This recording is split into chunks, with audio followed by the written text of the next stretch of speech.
Olá, alunos! Iniciaremos agora a nossa aula de sistema linfático. O sistema linfático, ele apresenta três funções principais, que é a drenagem do excesso de líquido intersticial, que é aquele líquido que banha as células, proteger o organismo contra a invasão de agentes patogênicos, como vírus e bactérias, porque o sistema linfático está relacionado com o sistema imunológico, que contém células de defesa, e transporte de lipídios provenientes da dieta. O sistema linfático, ele é composto por três elementos: a linfa, os vasos linfáticos e órgãos linfáticos. A linfa é proveniente da drenagem do líquido intersticial em excesso.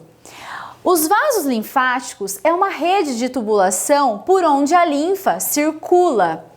E os órgãos linfáticos, nós temos órgãos que são produtores de células de defesa e outros que têm a finalidade de inativar agentes patogênicos.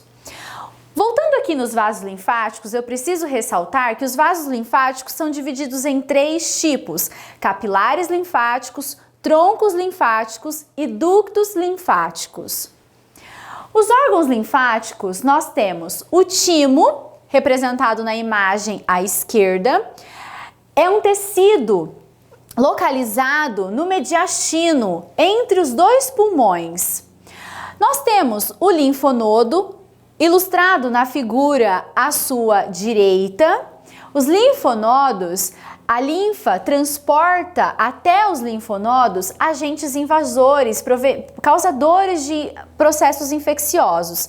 Então, quando a linfa chega nos linfonodos trazendo algum agente patogênico, o linfonodo o destrói e purifica a linfa, porque depois a linfa retorna, ela precisa chegar ao coração purificada, sem nenhum agente patogênico.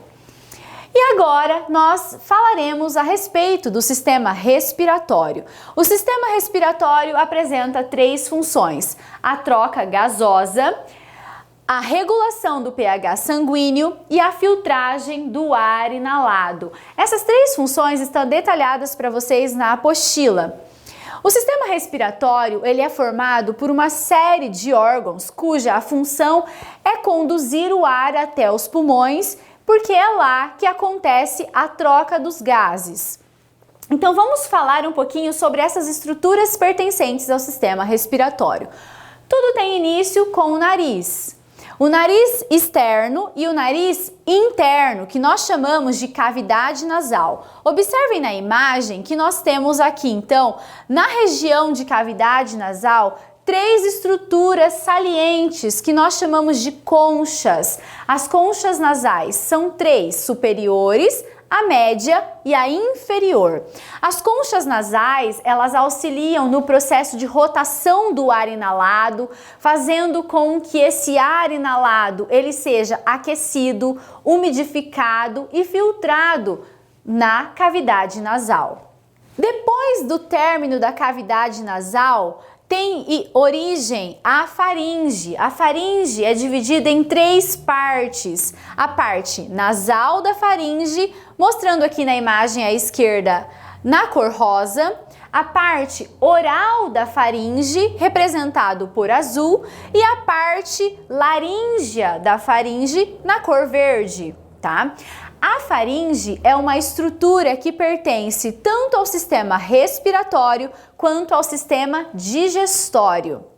Seguindo então, depois da faringe, nós temos a laringe. A laringe é uma estrutura exclusiva do sistema respiratório, conduz o ar e também é uma estrutura fonadora, ou seja, a laringe contém as cordas vocais que são produtoras de sons. A laringe ela é formada por um esqueleto cartilaginoso. Então, observem aqui na imagem à sua direita a cartilagem tireoidea, que contém uma proeminência, chamado de proeminência laríngea, que nós conseguimos observar saliente no pescoço dos homens, que é chamado vulgarmente de pomo de Adão.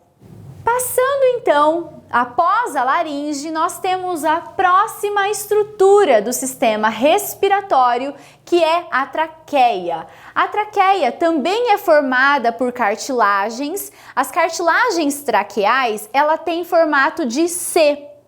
Então, aqui eu mostro para vocês à esquerda uma laringe com vista anterior e à sua direita a vista posterior da laringe. Então observem que posteriormente as cartilagens não fecham a traqueia na parte posterior. Isso permite com que nós tenhamos uma certa maleabilidade da traqueia, porque aqui atrás passa o esôfago, que precisa se adaptar de acordo com o tamanho do bolo alimentar e às vezes comprimindo um pouquinho a traqueia, que é aquela sensação de desconforto quando você deglute e sente ali uma sensação de sufocamento, porque o bolo alimentar está muito grande e comprime um pouquinho a traqueia. A traqueia termina numa região de bifurcação, onde tem início os brônquios, tá?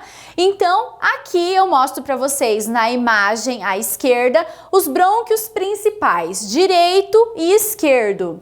Os brônquios, eles se ramificam em brônquios segmentados. Os brônquios segmentados, eles são estruturas mais finas, localizadas aqui na parte de baixo. Então, os brônquios principais, os lobares e os segmentados são 3 ramificações dos brônquios que já estão localizados dentro dos pulmões. E lá na pontinha dos brônquios segmentados nós temos estruturas menores que são os bronquíolos, aonde nós podemos observar estruturas microscópicas chamadas de alvéolos pulmonares, que é nos alvéolos que acontece a troca gasosa. Bom, os pulmões, a morfologia dos pulmões é diferente de acordo com cada lóbulo pulmonar. Primeiro que nós temos 2 lóbulos pulmonares, pulmão direito, pulmão esquerdo. O pulmão direito, ele é um pouco maior e ele tem 3 divisões. Observe na imagem, na figura B, onde nós temos o lóbulo superior, lobo médio e lobo inferior. Já o pulmão esquerdo, ele só tem 2 divisões e ele é um pouco menor em tamanho quando comparado ao direito, porque lembrem-se que o coração está voltado para o lado esquerdo do corpo. Isso faz com que o pulmão esquerdo seja um pouquinho menor e ele só tem as 2 divisões, que é o lóbulo superior e o lobo inferior. Bom, os pulmões, eles são revestidos por uma membrana serosa que tem a finalidade de proteger os pulmões e reduzindo o atrito dos pulmões com outras estruturas da caixa torácica durante os movimentos respiratórios. Essa membrana serosa recebe o nome de pleura e a pleura tem 2 lâminas, que é a pleura visceral e a pleura parietal. Bom, a pleura visceral está em contato com os pulmões, enquanto a lâmina parietal ela é mais externa e está em contato com a caixa torácica. Bom, deixo para vocês umas referências e espero que tenha ficado claro e obrigada!